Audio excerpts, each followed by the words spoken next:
Well, welcome to Daily Cyber. My name is Brandon Krieger, and I'd like to thank you for this episode of Daily Cyber. We're in episode number 235. Today I have Neal Bridges, our expert in cybersecurity. He's a colleague of mine, and we're going to have a great conversation about what's going on in the cybersecurity industry and just different things that we're working on. So it's going to be really exciting. Grab a coffee, grab a tea, and let's hack at it.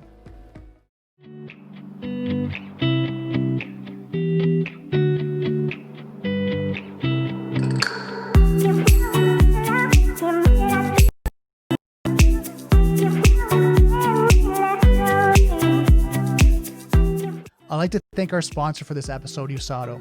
Usato is a Canadian-based cybersecurity company that provides 24/7 cybersecurity support and compliance service that align their customers' tolerance for risk, their clients, suppliers, and government contractual mandates.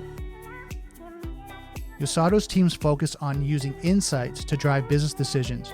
There's no need to leave strategies to chance, when insights can be used to show what changes need to be made and how to make them. Usato offers multiple services to help companies simplify IT, centralize cybersecurity management, and meet compliance standards. Usato can customize their service to work with your existing IT network and program. For more information, contact Usato at info@uzado.com or visit their website at www.uzado.com. Hey, Neal, how's it going? Awesome, Brandon. Thanks for having me on as usual. Oh, I mean, it's amazing to always have these conversations when it comes to cybersecurity and you just, everything that's going on in the industry. It's ever changing. Like I think we learn something new every single time we have one of these conversations. I know, it's pretty crazy. I had a conversation this morning and I was just talking about like the CSSP study group that I'm doing on Tuesdays. And the guy was saying like, just the evolution of business and technology and laws and regulations and everything that's going on. You always have to keep up. You always have to keep listening to something.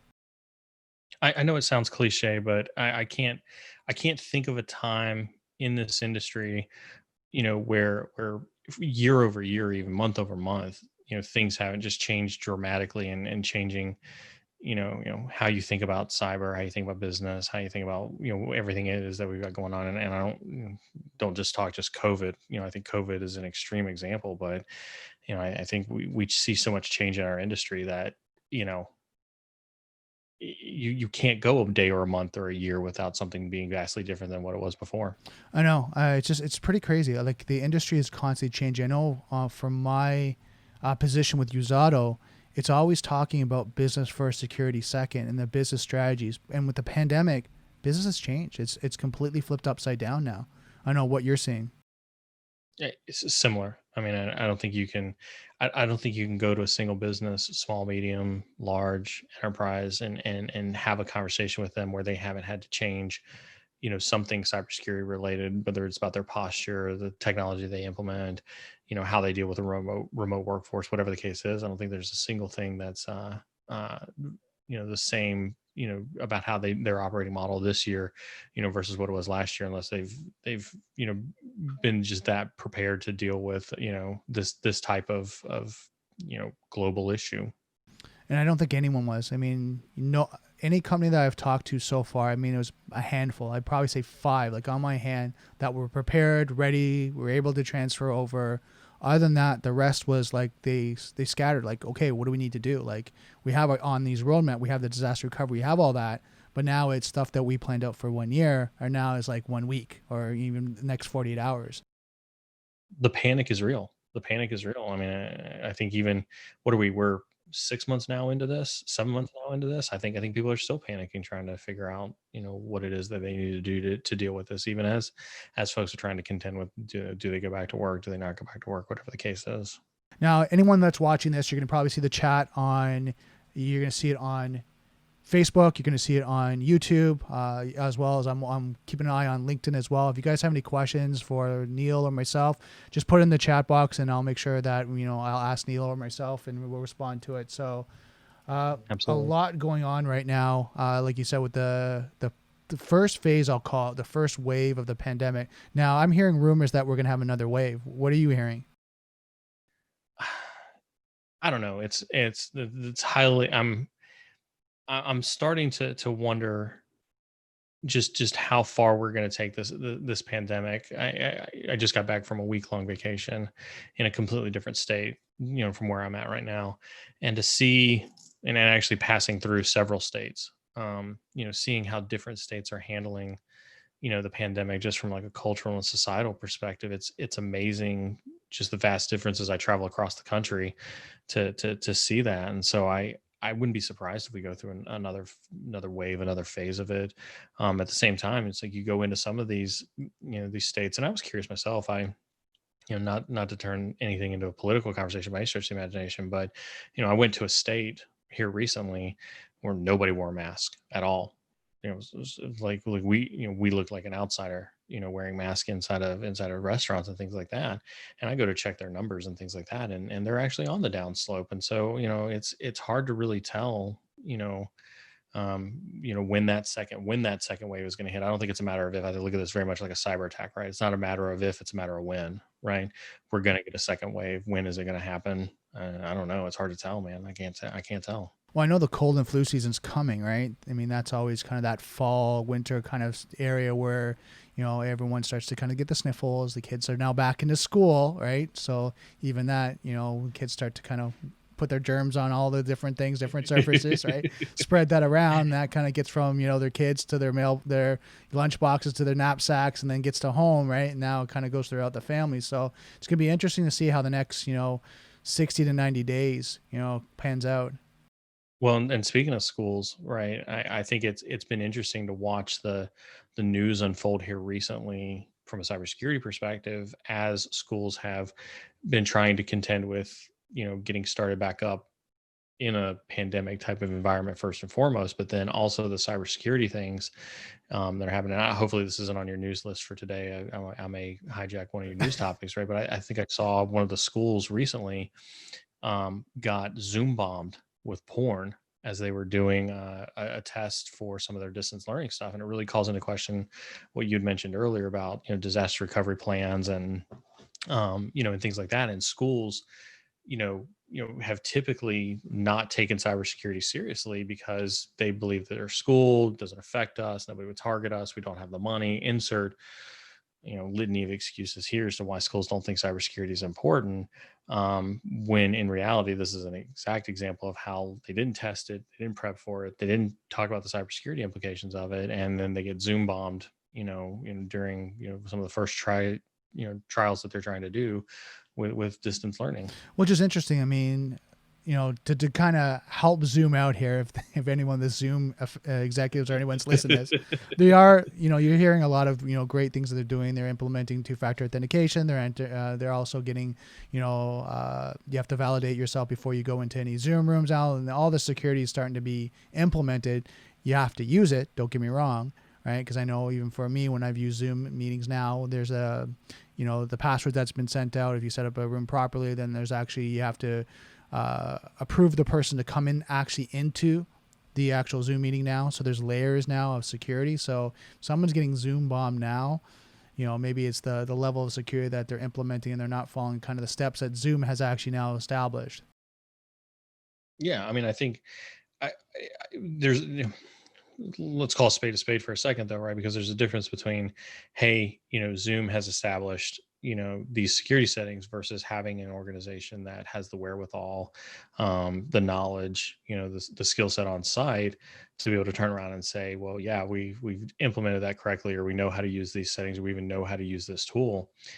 That's where I think that the lack of having, qualified cybersecurity advice in most organizations, I think that that's oftentimes overlooked, as people go, well, I've got antivirus, right? So I don't need a cybersecurity person because I've got antivirus.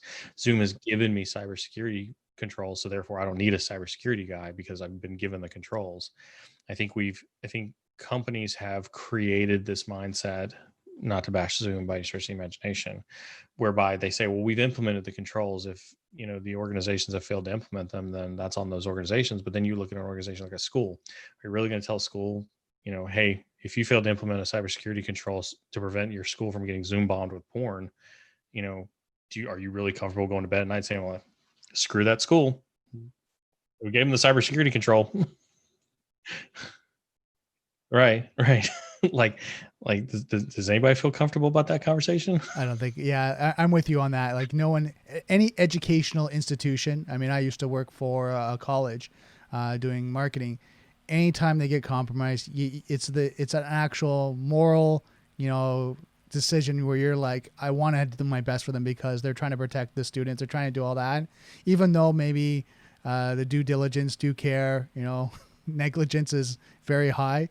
In some situations, you're like, you got to do it, and as cybersecurity professionals, and you're advising them, and you want them to implement these security measures, but sometimes, like you said, they're like, yeah, we're a small school. Who's going to come after us, right?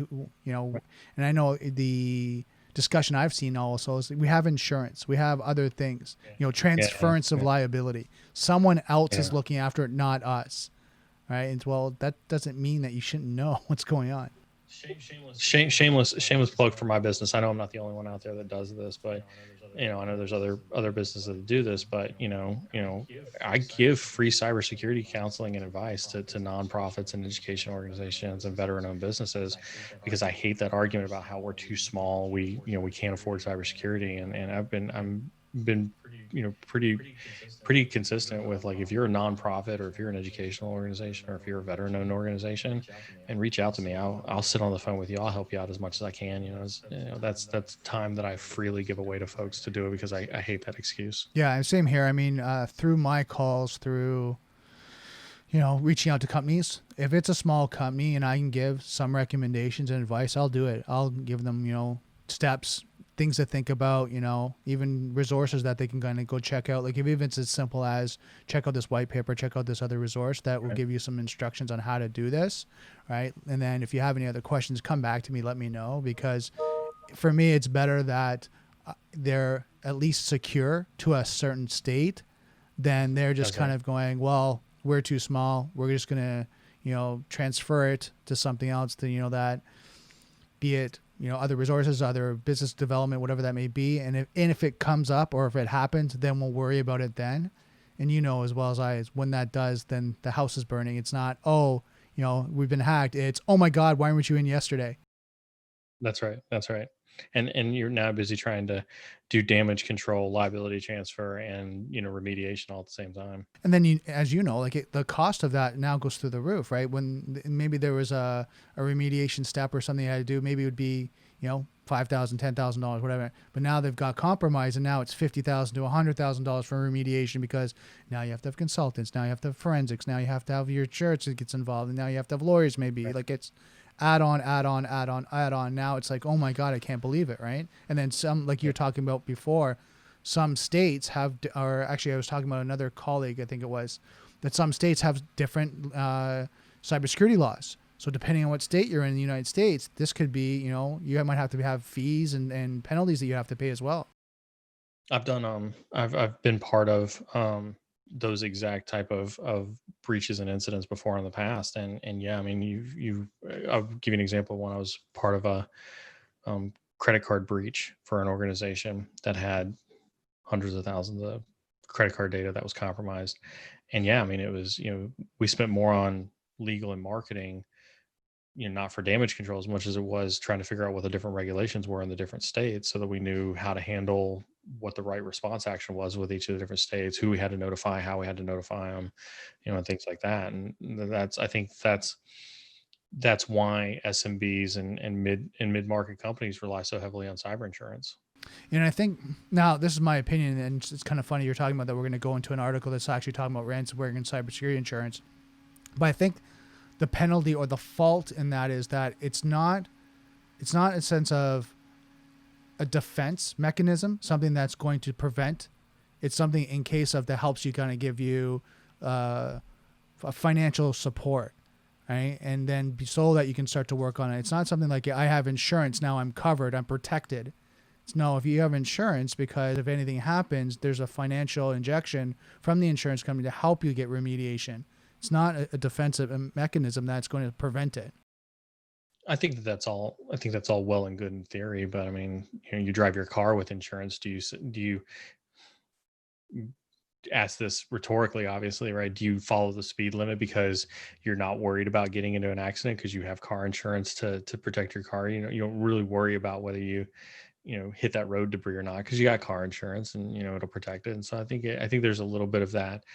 You said it best, transference of liability. And I had General Williams on the stream, a couple weeks ago, and he was very big on, most of the problems that we see is because of how we've allowed organizations to transfer liability, move liability around, or, otherwise, reduce their risk in such a way that they don't need to spend the money on cybersecurity controls. Right. And correct me if I'm wrong. When we talk about reducing the risk, is it really reducing the risk, or is it just kind of putting it under the carpet until it happens, like hiding it under something else?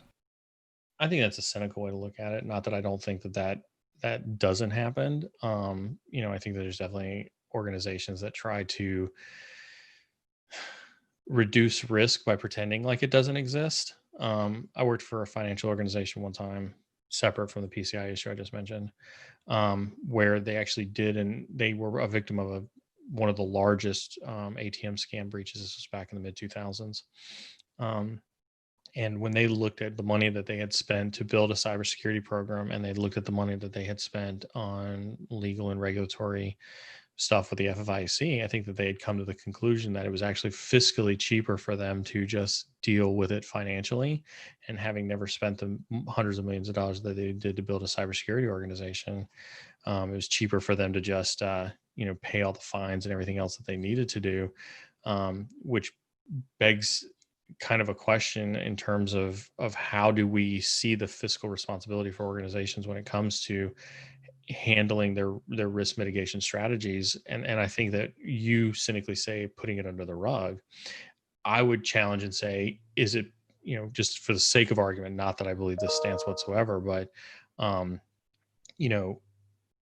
are people burying it under the rug, or are they simply saying we've decided to mitigate this risk by accepting the financial responsibility that could come from any particular lawsuit or something like that could happen from it? I'm just trying to think, so mitigating the risk in that way. So if they get breached, and I'm just kind of using the devil's advocate here, if they get breached, my data as a user is there. So now they're just going to pay out. But now what about my identity? What about my, anything along that line? Now it's out there. Just say there's PII information with the company. They've got my first name, last name, mailing address, maybe even my credit card information because I bought something through them. And now that's been hacked, and now it's on the dark web. But now they're going to pay me, whatever that may be, $75 per record, $150 per record that's been compromised, right? But now it's out there. Is that really a way for a strategy just to kind of protect my data? Is that we're just going to pay for mitigation? Yeah, here you get it. But you're asking that from from the perspective of a data consumer, of a consumer of these businesses. And I would challenge folks to put on the hat that they don't like to put on, right? Which is, if you're a CEO or if you're a board member, right, of a company, the user is stupid. And I don't say that from like a, ha ha ha, the user's stupid perspective, but we've talked ad nauseum, Brandon, you and I, over numerous conversations about how we have an uneducated, um,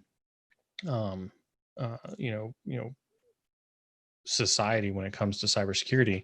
They think antivirus is okay. They think the commercials for Norton, LifeLock, and NordVPN are the keys to solving all the problems in the world. And as long as I've got my credit monitoring in place, then who cares who's got my social security number out there? I've got LifeLock to keep me secure and things like that. And I think CEOs and board members and businesses have taken advantage of that, ignorance. Probably stupidity is a bad word on my part, and I apologize to all the folks who are listening for that. But I think ignorance is probably a better word for it, where they're okay taking advantage of society's ignorance and simply saying, well, they don't understand the difference between credit monitoring. So yes, who cares that your data got sold on the darknet for $150 to $200 a record? I, as a CEO of a company, can pay $5 a person and pay for your credit monitoring service for the next 5 years. And that's still fiscally cheaper than the hundreds of millions of dollars that I would put into my cybersecurity organization to force multi-factor authentication, to, pay an identity and access management organization to actually have the proper identity and access management controls, to pay a security organization, pay a security operations center to have, a big box SIM like Splunk with a big box EDR like Carbon Black or something like that. I think most CEOs would look at that and say, $5 to $10 per person, that I can pay to, fiscally mitigate my cybersecurity incident versus the hundreds of millions of dollars that I would pay to technologically mitigate my cybersecurity incident. I think that becomes a really hard conversation at the CEO and the board level. Okay. No, that makes sense. Yeah, because it was funny you brought up a point, and I was having a conversation with a bank.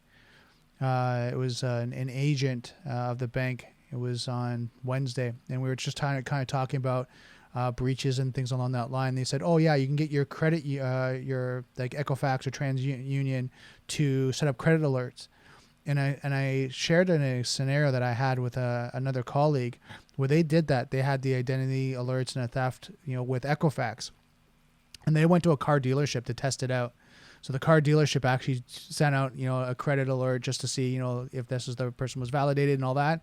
And that individual, my colleague, was supposed to get phone calls to say someone's checking out your credit just to let you know they're at this place, this location. Is that you, right? To validate it.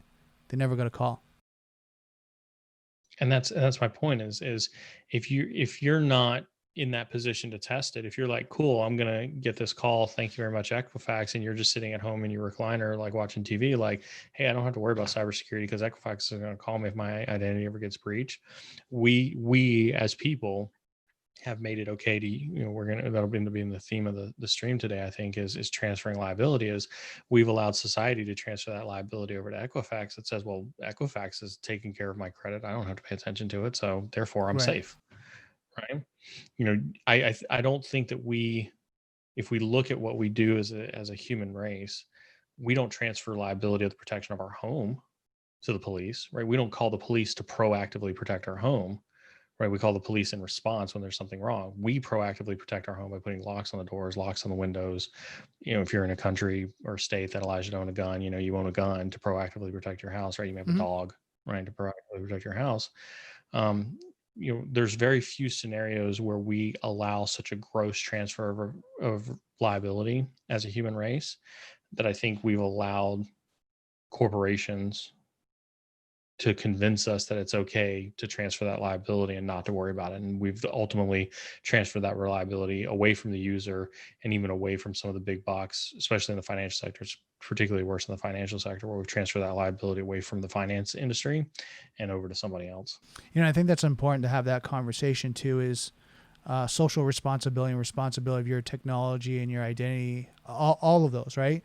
It's like, what more people are doing when it comes to health and wellness, right? People now are taking more responsibility of their health by going to the gym, eating properly, kind of exercising, reducing their stress, doing all that. When it comes to technology, Absolutely. There's no difference, even on the user base employee, having that social responsibility, saying, is this secure? And asking those tough questions of your organization. How can we test it? Do I need to take cybersecurity awareness training? Can I have training for now, because of remote users, for myself and my family, right? Because everyone's on the home network. I want to make sure everyone's educated to what to do and what not to do on the home network, because I don't want to be held responsible if, little Jimmy, clicks on a banner and all of a sudden there's malware on the network and it goes through the VPN and goes right into the corporation, right? And then into the cloud solution, the file server, whatever that may be. So I think it comes down to looking at that as a holistic view, top down, bottom up approach, that everyone now is taking responsibility, not just the corporations that, has a certain policy or process or procedure that they're now,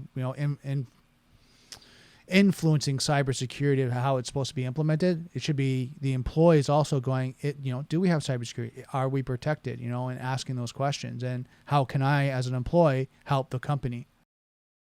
So it's that's an interesting thread to pull on. I feel like we could get into a huge rabbit hole with this one. So you may have to just make sure we don't deviate too far from your topics for today. But a couple streams back, I can't remember who it was. We talked about, we were talking about having cybersecurity folks on the board and the lack of having cybersecurity folks on the board. We saw an interesting move this last week.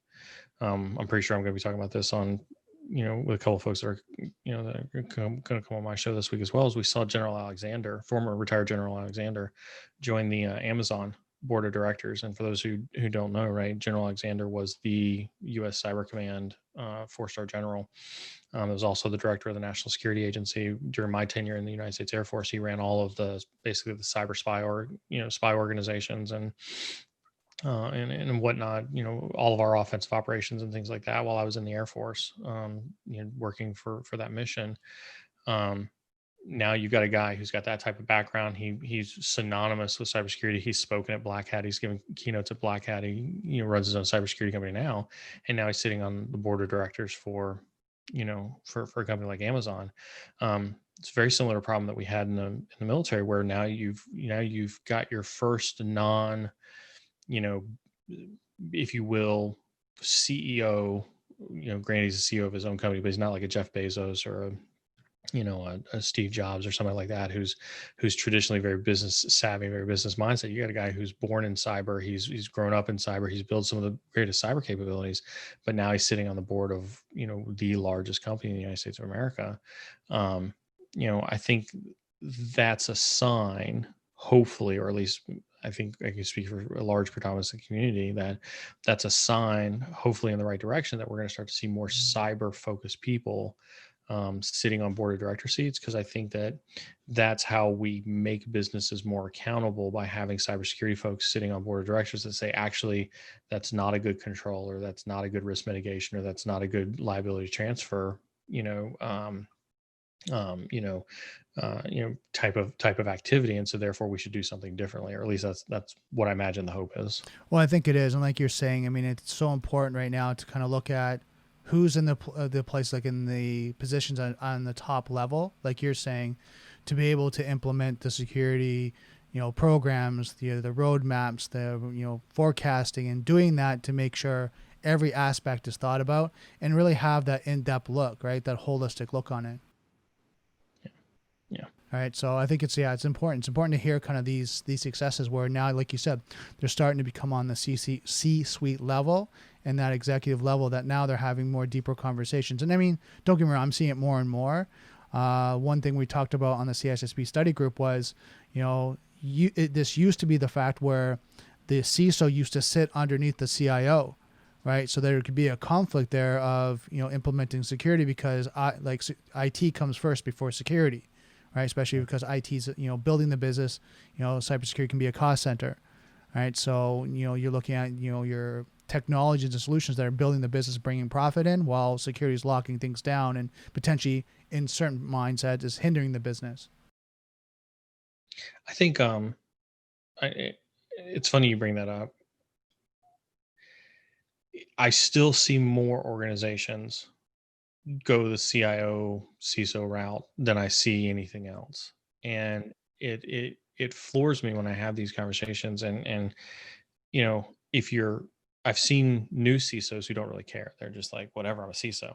Give me the title and I'll go do my job. I've hit the pinnacle of my career by being a CISO. But then they go to that first board meeting, and they have to tell the board of directors all the things that the CIO is doing wrong from an IT perspective, knowing that at the end of the year, it's the CIO who's going to do their performance review, not Right. the board. And so I think that's that moment that they have that, oh, shoot, this really is a conflict of interest to have me report to the CIO, because I'm not going to rat my boss out to the board knowing that he's going to affect my performance review and my bonus at the end of the Right. year. And so I still think that I still don't think culturally organizations have adopted the right mindset about where a CISO sits in an organization to affect change. Right. And I think it's a slow progress, right? To understand that, security should sit on its own, right? It should have its own kind of process, its own kind of area where it's the CISO reports to the CEO and the board of directors, right? That's kind of where, I see it.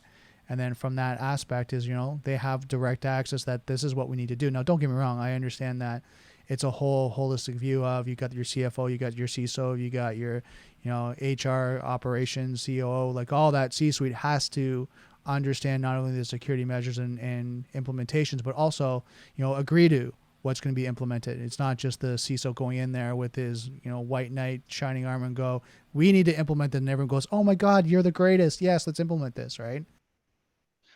I guess I don't necessarily agree that the CISO has to report to the Okay. CEO.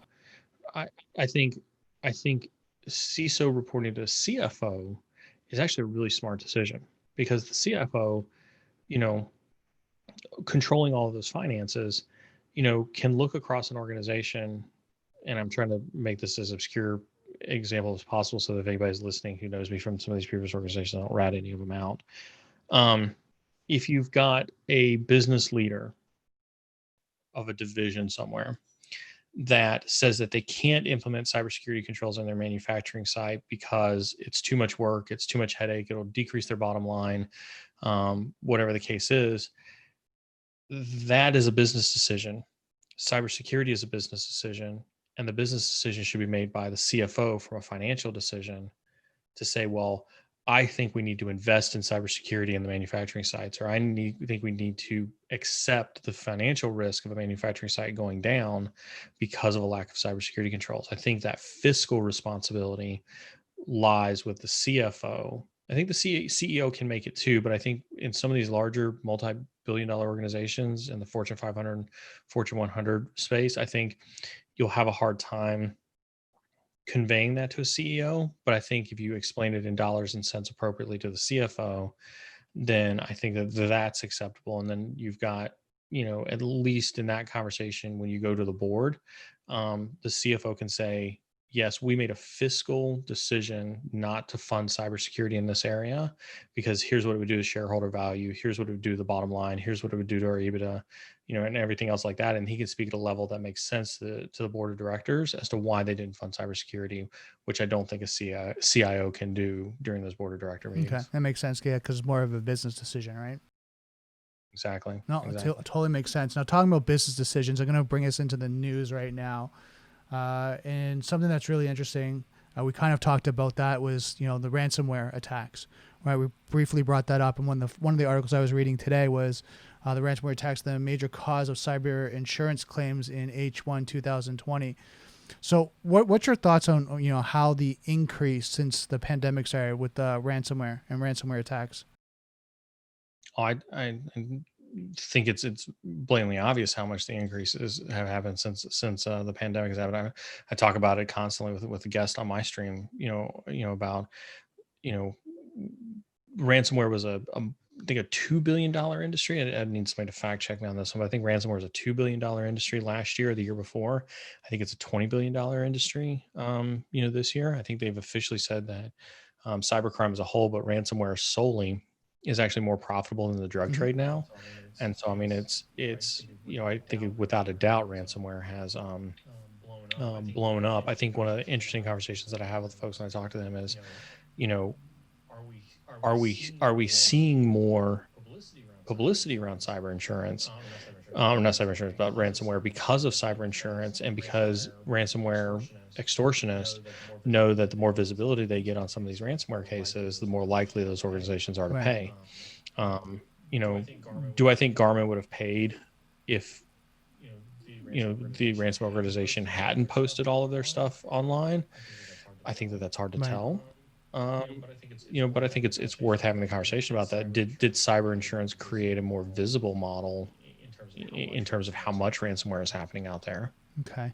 Like, I'm reading this article right now, and the severity of ransomware attacks increased by 47%, with a 100% spike from 2019 to Q1 2020.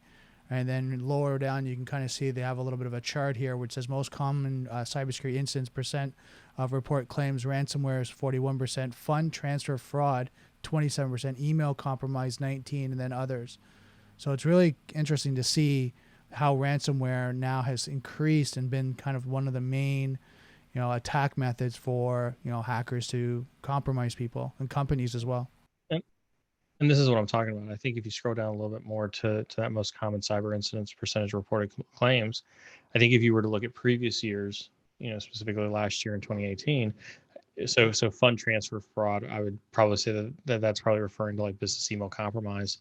Yeah, see, there it is right there. Yeah, business email compromise incidents, right? I think if you were to look at previous years, you would actually see that BEC was actually one of the more prevalent cyber insurance claims just in previous attacks than ransomware was. I think that's, I think we see the rise of ransomware extortion games. I had a very nice lady from CrowdStrike on the stream, a couple months ago, and she said that from their perspective, from a threat intelligence perspective, they're just seeing this massive blow up of e-crime, specifically around the ransomware extortion, area. And I think that's why we see ransomware starting to take over. I think they know. I think it's also, if we look at it from an insurance perspective, and I only preface to say I'm not an insurance expert, but I have sat with folks at Lloyd's and Aon. I've written articles on cyber insurance in the past after my dealings with cyber insurance at a Fortune 100 company. Um, I think hackers have learned that you can say I want $4 million of ransom for this company, and it's X percentage of their net revenue, or it's underneath a certain threshold or something like that, and they're like, they're probably going to be pretty likely to pay that. It's not going to affect their bottom line. They're not going to have to report to their shareholders. If anything, they'll either take it out of pocket or they'll ask their cyber insurance company to pay for it. And I think that's why you're starting to see it, is because they know that cyber insurance has become such a thing that they're going to continue to pay and perpetuate it. So I have a question for you. So if that's the case, and I mean, you have a relationship with insurance companies, isn't there going to be a threshold where they're going to stop paying? No, no. What I think the insurance industry is struggling with is determining likelihood, right? If you look at a car accident, or if you look at cars, right? Don't know if it's the same in Canada. I'll make a couple of assumptions here, so don't crucify me if my assumptions are wrong, right? But when you call up an insurance company, they say, well, what car do you drive? How far away are you from work? How often do you drive to work? And then they use that to determine how many miles you drive a year. And they've got these fancy calculators that say, well, if you drive 15,000 miles a year, then you're XX percentage likely to have an accident, based on the amount of time that you're on the road. And that's what they base your insurance premiums off of. I think that insurance companies prior to 2019, 2020 have struggled with what's the likelihood that somebody's going to have a cyber attack. I think, if anything, the increase of cyber insurance claims gives insurance companies more data with which they can then hopefully determine some formula to determine likelihood, which means that once they can determine likelihood, then you'll start to see a massive shift in premiums, in underwriters, in claim payouts and things like that. Um, Outside of the Mondelez Zurich lawsuit, there are very few cases that I've seen of cyber insurers actually denying claims, um, despite, obviously, if ransomware was to get into an organization and infect an organization, there was some vulnerability somewhere, which would imply that the cyber insurance should follow a case where it was the company's fault to get infected, but cyber insurance companies are still paying it out. So it still shows that the cyber insurance companies are bringing in more money than their payout ratio, which is how they make their profits anyway. And so as a result of that, I think as long as that continues, I think we'll continue to see cyber insurance be a Okay. thing. No, that makes sense. I mean, I was just wondering because from what I've heard, and I get this on the other side, is that for the insurance companies, there's only so much they can pay out, right? If a large percentage of companies, I mean, you look at the increase, right? The 41%, more and more companies are getting compromised and going back to insurance and saying, well, we need you to pay out $50,000 to, millions of dollars each time we got ransomware. I would assume, right, the insurance companies now would start to kind of lock that down and have better protocols, restrictions that do you have, is your antivirus, your anti-malware, your import protection, is your firewalls, is everything up to date? Like, has it been managed properly? Do you have, internal security person? Then where's the audit? Where's the logs? Like, all these things now have to be met for them now to pay out. I think, like I said, this is where my cynicism kind of comes into play, right? Because I've been in those conversations, and I've had to answer those questions, and I've had to stand in front of, um, so organizations that I've been a part of, we sat in a room with 40 underwriters because our cyber insurance policy was so big that we had to have 40 different companies underwrite our policy because of how much we were being insured for. So, like, you may have an Aon or a Lloyd's that's acting as a broker for several insurers that are underwriting your policy. If you've got, a $500 million policy, right? But you get hit with a $4 million ransomware, that may only impact one of your underwriters. right? Or they may take a percentage of your claim from all of those underwriters. That's still a drop in the bucket compared to what it is that you or any of those other companies are paying out on a monthly/yearly basis for your cyber insurance policy as a whole. So no, I don't think we're anywhere close to that threshold. And I think on top of that, the questions you mentioned, I think that it's a pipe dream because I've sat in those rooms and I've been asked those questions.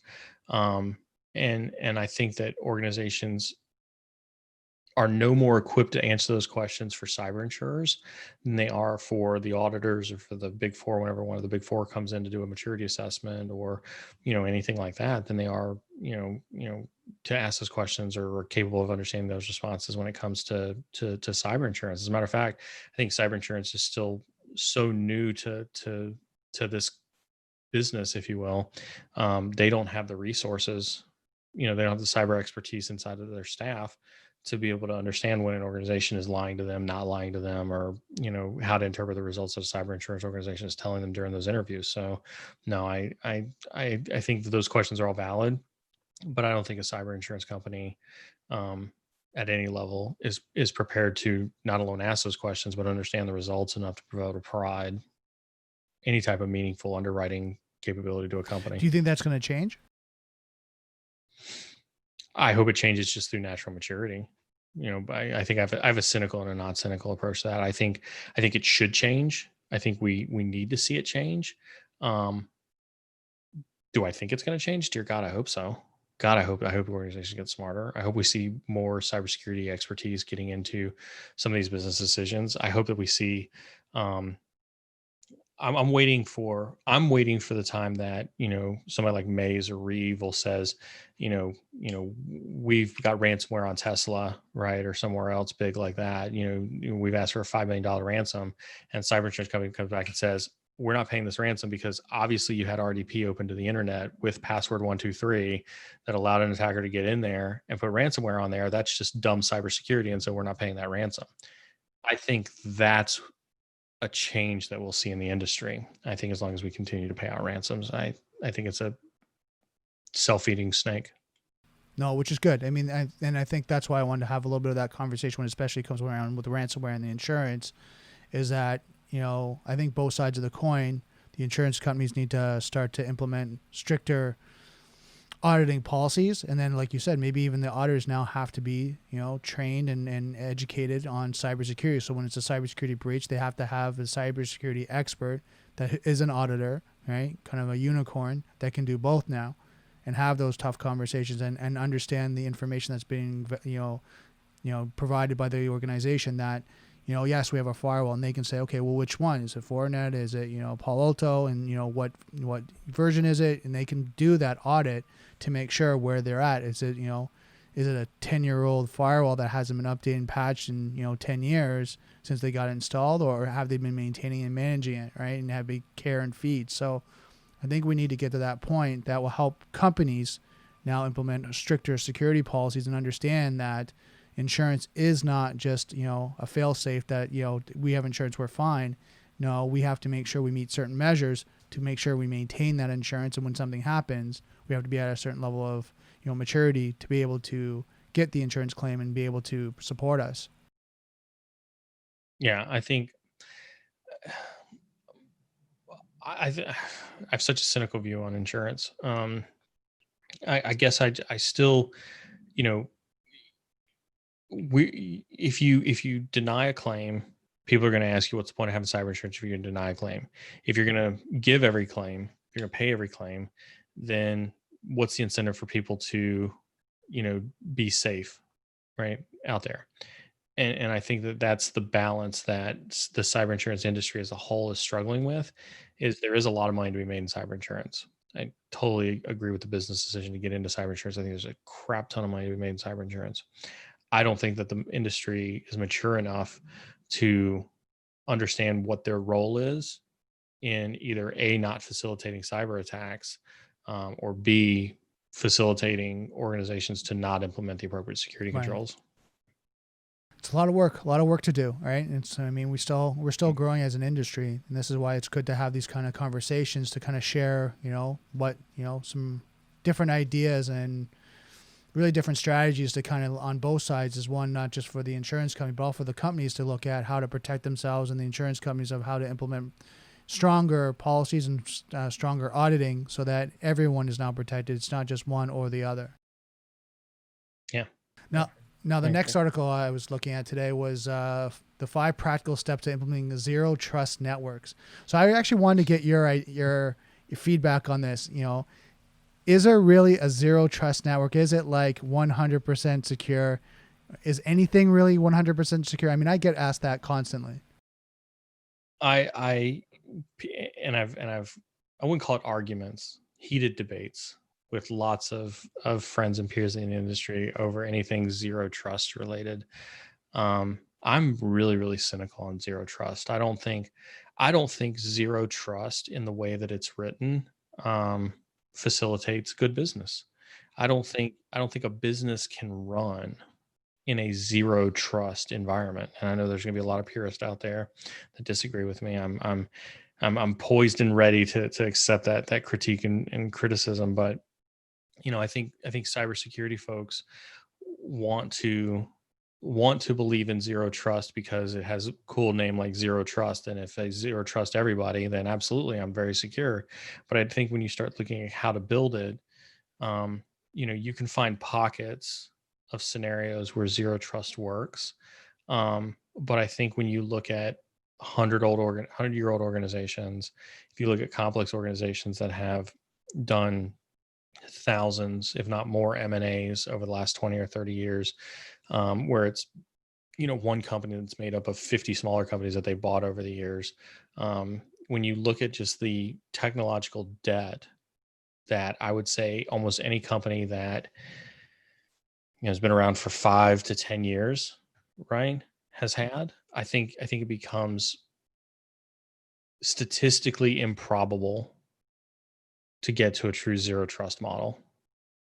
So now I'm kind of reading through this article, and they're talking about like identifying and segmenting data, mapping the traffic flow of your sensitive data and associate them to your business applications, architecting the network, which you just kind of talked about, right? Monitoring. And then the last one is automate and orchestrate. So through these steps, right, identifying segmenting the data, is that really that secure? Like, I mean, I understand it's a remedial or a step to isolate the data and try to separate from the other network and so on. But you being the expert you are and being in the industry, isn't only time before you kind of figure it out? Like if you're actually on the red team or trying to get in. So this article is a little bit clickbaity, just in the sense that you know the things that they've got outlined below, right? Identifying and segmenting data, monitoring, some of the other things that are listed in this article, those are things that you're going to find in a maturity index. Those are things that you're going to find in the NIST CSF Right. framework, right? There's nothing zero trusty about the things that are listed there into that article. And so first and foremost, I think this article is slightly miscategorized, by calling it zero trust. If you look at like the zero trust model and architecture that's out there, it talks about almost air gapping literally every system that you've got on your network. Not explicitly in those types of words, but if you look at some of the architectural concepts that it's got, that's very much what it talks about doing. Um, and that's where people get kind of overboard with yeah, we should all move to zero trust. When you look at the things that are listed here in this article, I think everything that's listed here in this article um, is actually very doable, and there are things that every organization should do, even at the very fundamental levels, to create a good cybersecurity program. Identifying and segmenting data, that's a data governance Right. program, right? Every organization, large or small, don't care who you are, where you are, what your business is, or how you do business, should know what data is important to them, right? Is it your customers? Is it PII? Is it PHI? Is it PCI? Is it intellectual property? Is it vaccine data for COVID-19? Like you should be able to know, you know, um, you know, I think there's a really cool meme out there that talks about like, the hacker's biggest success was convincing the world that they've got nothing to steal, Right. right? When in reality, like if you make money from $1 to $1 million, right? You have something for a hacker to steal. It might be that $1. Think about what it is that you did to make that $1. But if I hack 1 million people and stole $1 from them, that's still $1 million Right. money, right? And I think everybody needs to understand their data. I think traffic flows, I think that's, you'll discover that through, any of the other security posture and architectural design reviews and things like that you should be doing as an Right. organization. Um, I think architecting the network is I think that goes without saying, right? That's a security architecture organization in most organizations. I think you're going to find that this is the hardest part of building any security team from the scratch, because this is going to be purely based off of the sins of the company that you're walking into, the sins you're inheriting by having to go into that organization for the first time. To my point earlier, have you done 100 M&As? Like, are you bringing in 100 companies over the last 50 to 100 years that have never had to worry about cybersecurity? And so do you have to deal with now 50 to 100 different companies' cybersecurity stances and postures, and you have to try to bring them all into a consolidated Right. model, right? And then people will say, well, we'll just leave them off on the side. Like, if you acquired a company, just let that company sit over there. And sure, that sounds like a fantastic idea from a security practitioner's perspective. But one of the things that I would encourage you to take a look at, right, is at the end of the day, if that company gets popped, it's still that company's name that's showing up on the breach. Right? So you've got company A acquired company B gets popped. This company up here, company A, that's the name that's going to show up on the breach Right. report, right? That's the name. That's whose 10K it's going to have to be on. And the first place that they go look is the CISO of that company up there, and it's like, okay, CISO, what did you do to protect this M&A activity that happened down here? And you can't just say, well, we have a zero trust model, so we don't trust them, so we let them go off and do their own thing. That's not going to fly on the street Right. at all whatsoever. No, which makes sense. And the last one they were talking about was automated and orchestrate. Yeah, I think. I think if you're, now what's difficult about automation and orchestration, just generally speaking, right, is you have to have some good processes, and I've done a lot of automation and orchestration. You have to have some good processes in place so that you know what it is you're automating and orchestrating. I see organizations fall into this trap very frequently. They're like, oh, I'm just going to design a kill switch, for my network. They think about the WannaCry stuff, and they're just like, oh, I'm just going to do a kill switch. And it's like, if WannaCry ever happens again, I'm just going to press my big giant red button, and cut off, all of my internet and whatnot. And I think that's fallacy, right? Because cyber moves, just like that. From the time you detect an incident to the time your playbook kicks in, to the time you pick up the phone and call the CISO to make sure that you can press the red button, to the time the CISO has to call the CEO, make sure they can press the red button, to the time that call makes you back down to you to press the red button.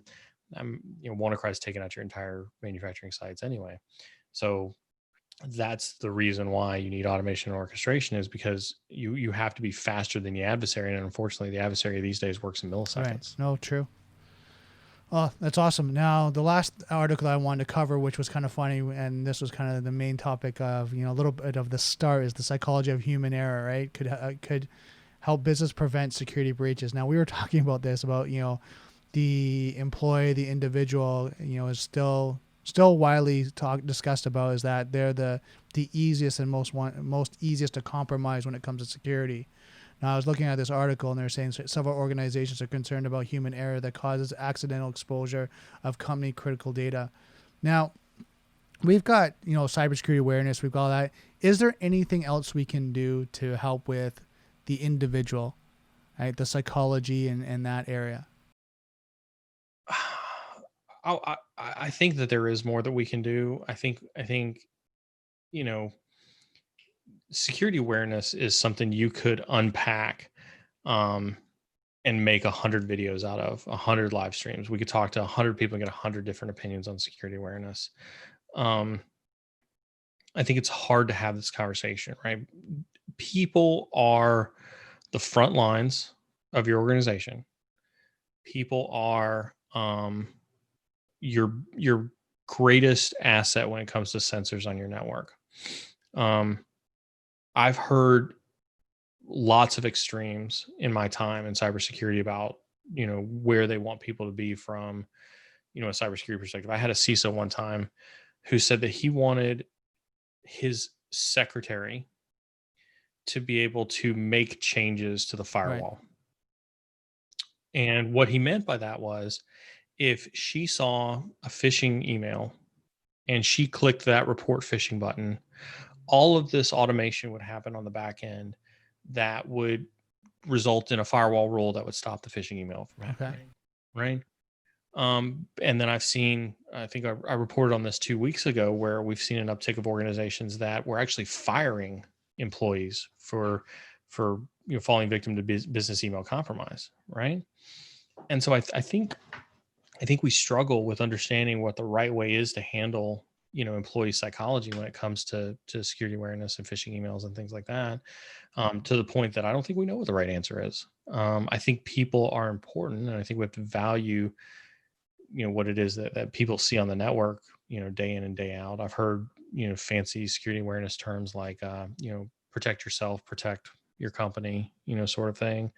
um, I've seen people try to take that approach, and I think it works, but then you have to spend a lot of time protecting, teaching people how to protect themselves at home, and you might not necessarily explicitly see that return on investment measured in your security awareness training, because you have to teach them things about social media, you have to teach them things about their Gmail accounts, you have to teach them things about clicking on things at home and how to train their families, which may not necessarily directly relate one-to-one with what you would teach them in a corporate setting.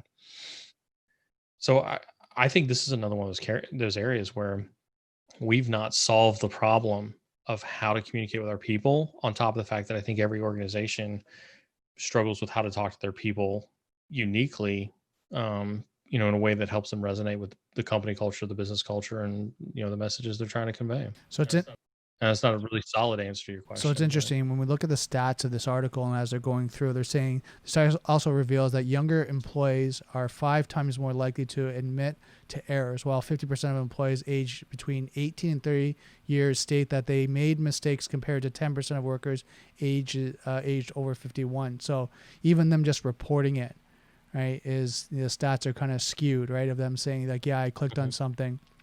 They're saying, I've been in organizations, though, real quick, just to kind of pounce on that, though.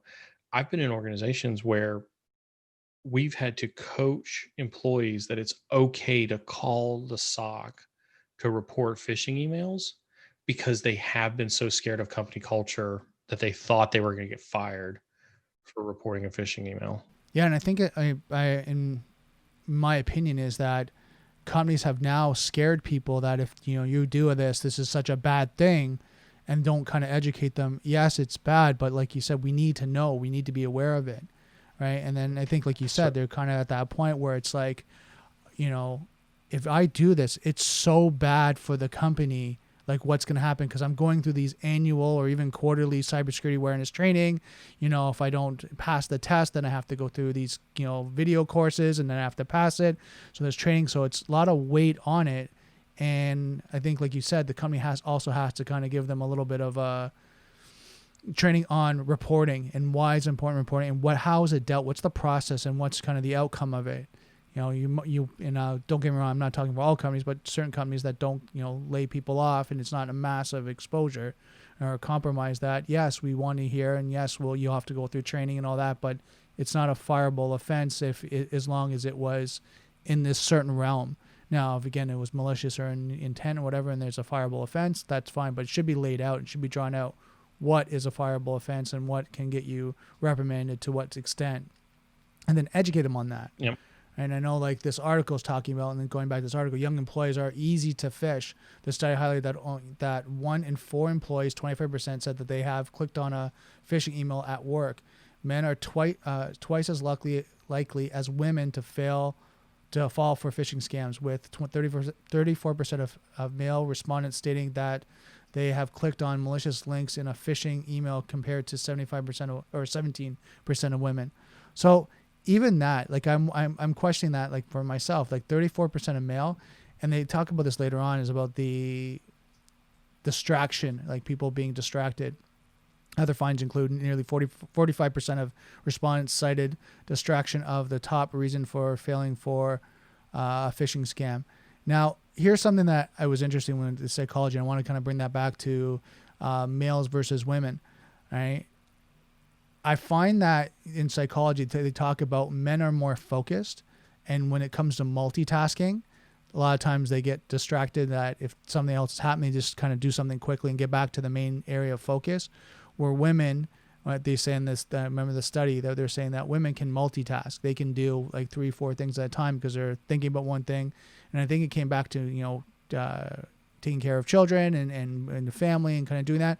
They're able to do a task, but also keep their ears open if there's a child around them to be able to make sure that they're safe and out of harm. So they are able to multitask in different areas and be able to still stay focused, where the article, and I remember they're talking about where men get distracted very easily, especially if they're rooted into an activity. If that activity, they're deep into it and something happens, they kind of do it quick and then they get back to their main activity. Now, I was wondering what your thoughts are on that. Well, I think here's the thing, though. I don't like the word distraction, right? That first bullet point right down there, right, where it talks about like 45% of respondents cited distraction as the top reason for failing a phishing exam. And maybe it's old crotchety, Neal, that's taking over here a little bit for this, right? But I guess I look at that as we haven't created a culture of people who care enough to take the time to read an email, right? And I know there's statistics about there, especially around like C-suite folks, like the CEO, when he gets an email, he's probably got 3 seconds to look at an email and decide whether it's an email he's got to open and either digest for information or click on or follow up or send to somebody else, send to one of his delegates to do something. And I'm respectful of that as well.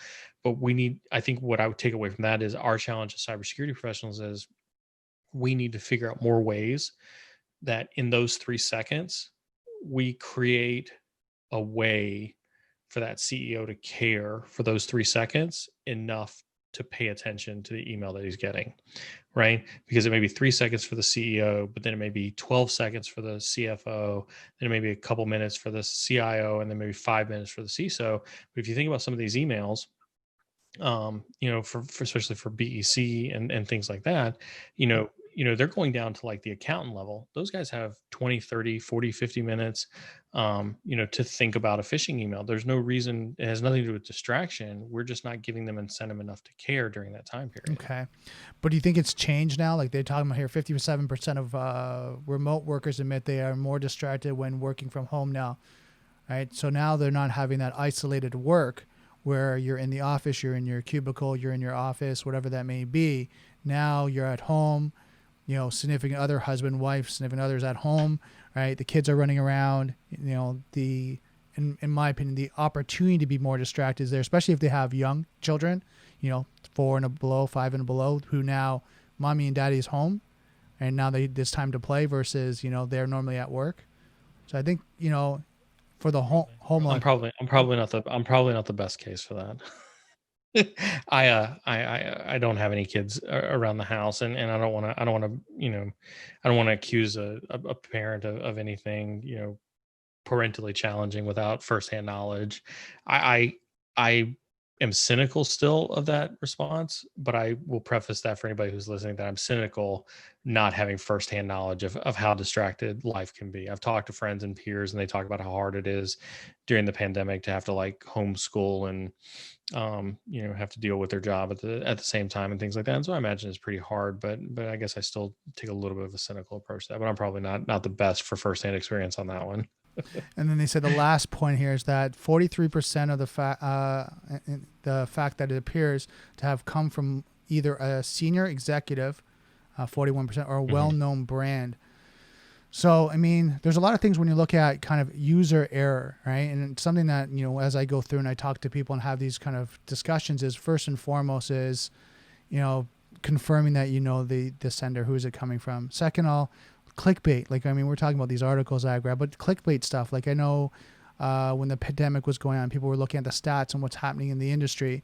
They're also looking at, protests are going on, the elections going on in the States. There's all these kind of clickbait activities that if you're trying to figure out what's going on, you might click on something just because you want to keep up to date on current news, current events. Because someone could say, and I saw this, just I think it was like 2 weeks ago, Donald Trump was shot, right? And it was a clickbait kind of article, but it was spam, right? It was spam and potentially maybe even have malware. And I hovered over it, but I knew it was something along that line. I went to my local news just to see, can confirm like, hey, is this really true? Sure enough, it wasn't. And these are the things that when people are not paying attention, are distracted, or, you say is just, not focusing on being focused on the email and taking the time with it, might click on that. And then there could be, an incident, could be malware, could be, a keylogger or whatever that may be, could be installed now, right? Could even be ransomware. Yeah. Yeah. I like I said, I think distraction is probably pretty fair. I think we can help users be more informed when they decide to take however long it is that they need to assess an email to make a decision. Right. Yeah. Well, perfect, Neal. I mean, we've covered a lot of information. Now, was there anything else that you want to talk about before we end this episode? Absolutely not. As always, thank you very much for having me on. It's always a pleasure to sit down and talk shop with you. Well, Neal, I mean, again, I learned so much from you just having these conversations, talking about cybersecurity and what's going on in the industry, and having an expert point of view from yourself that, kind of eats, breathes, and lives the technology as well as kind of on the senior level. And it has both kind of views that you've been in the top level, you've been in those discussions, you've been in the trenches too, and you've worked with the technology. So to be able to have these conversations and share, I think is very valuable. Thanks for having me. So guys, that's today's Daily Cyber. Neal, thank you so much again for being on the podcast and sharing kind of just amazing value. If you guys are, interested in, subscribing to my channel, go to DailyCyber.ca and check that out. And let me know if there's any content or any information you'd like me to share. And I just want to remind you guys, just don't forget, software is hackable, being connected is vulnerable. I'll see you next Daily Cyber.